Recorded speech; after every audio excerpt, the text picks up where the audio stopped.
ఈరోజు Rahul Gandhi opposition leader ప్రశ్నిస్తున్నారు. ఇది స్వతంత్ర అనంతరం అతిపెద్ద ప్రశ్నని లంఘించారు ఆయన మీద, ఎలక్షన్ కమిషన్ మీద. ఇప్పుడు ఎలక్షన్ కమిషన్ అనేది ఒక మొరాలిటీ, ఒక రాజ్యాంగబద్ధంగా అది ప్రజలకి జవాబు చెప్పవలసిన పరిస్థితిని రాహుల్ గాంధీ గారు క్రియేట్ చేశారు. ఎందుకంటే అణుబాంబు లాంటి, ఎందుకంటే యుద్ధ వాతావరణంలో ఉన్నారు కాబట్టి ఆయన అణుబాంబు భాష ఉపయోగించేశారు.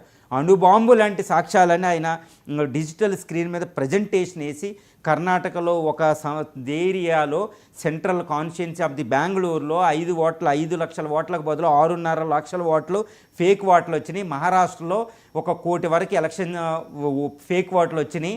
అదేవిధంగా మహారాష్ట్రలో 5 గంటల తర్వాత ఎలక్షన్ ఎందుకు జరిగింది, భయానకంగా అక్కడ ఇది జరిగింది, మహారాష్ట్ర పాపులేషన్ కంటే అక్కడ ఓటర్ల సంఖ్య ఎందుకు ఎక్కువ ఉంటుంది అని ఆయన పెద్ద క్వశ్చన్ ఒకటి సంధించారండి. ఈరోజు మహారాష్ట్ర గవర్నమెంట్ ఏం చెప్పలేని పరిస్థితి, ఎలక్షన్ కమిషన్ ఏమీ చెప్పలేని పరిస్థితి. కర్ణాటకలో ఎలా ఫేక్ వచ్చింది, ఫ్రాడ్ జరిగింది. దేశం మొత్తం మీద 60 నుంచి 70 లోక్సభ సీట్లలో రిగ్గింగ్ జరగడం వల్ల ఈరోజు ప్రధాని సీట్లో ఉన్నారు మోడీ గారు. ఇంకోటి ఏంటంటే యాంటీ ఇన్కంబెన్సీ, అంటే 3 సార్లు వరుసగా ప్రధానమంత్రి అవుతున్నారంటే ఆయన మీద రెండోసారి తర్వాత యాంటీ ఇన్కంబెన్సీ వ్యతిరేకత ఉంటుందండి. ఆ వ్యతిరేకతను కూడా ఎలక్షన్ కమిషను బీజేపీతో కలిసి కొల్లుడై అధిగమించింది.